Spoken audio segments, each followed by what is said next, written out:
I want to talk about something that's been weighing on my heart, the way we, as a society, talk about the very disabled students, especially the ones who can't speak. We talk about protecting our disabled loved ones from the harsh world of nefarious people and systems.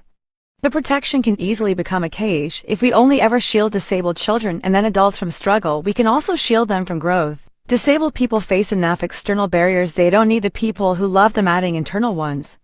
In the disabled world, this is called the dignity of risk. Failure is not the worst thing that can happen to a disabled person, even after their primary caregivers are gone. The worst thing that can happen is never getting a chance to live one's life on their own autonomous terms with full agency.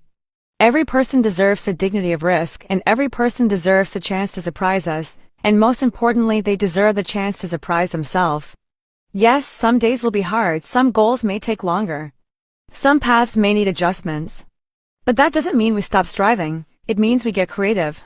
We adapt, we believe, we do the believing for our loved ones because the rest of the world surely will not. History is full of disabled people who were told they'd never achieve anything only to prove everyone wrong. But they didn't do it alone.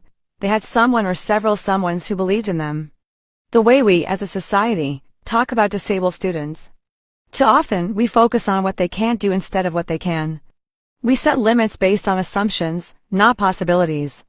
We lower expectations in the name of realism or protection, not realizing that in doing so, we may be holding them back from a future they really could have had. People think this is about ignoring challenges and struggles or pretending disability doesn't exist. It's about refusing to let those challenges define a person's entire life story. It's about believing in potential even when that potential looks different than we expect. I've heard it so many times, we just want to be realistic, or we don't want to set them up for failure, or it is nicer to not to push them so hard. But here's the truth, realism is often just another word for low expectations. And low expectations become self-fulfilling prophecies. When we assume a child can't handle something, we don't give them the chance to try.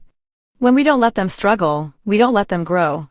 Disabled students and their caregivers are constantly told, directly and indirectly, you can't do this.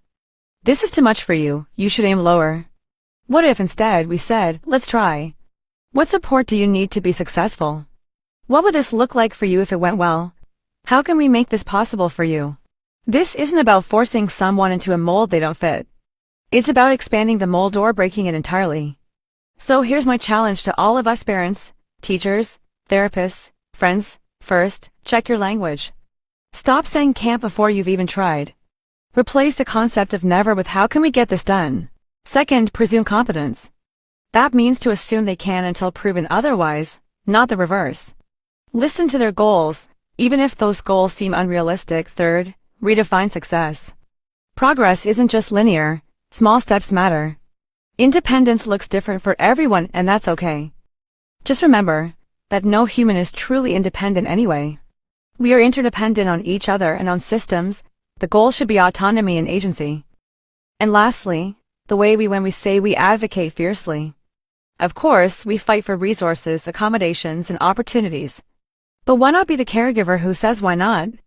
In a sea of other parents who say no to their loved one or never about their kid. You don't have to go along with them, feel pressure to think less, or feel crazy that you're the family that believes in your child more.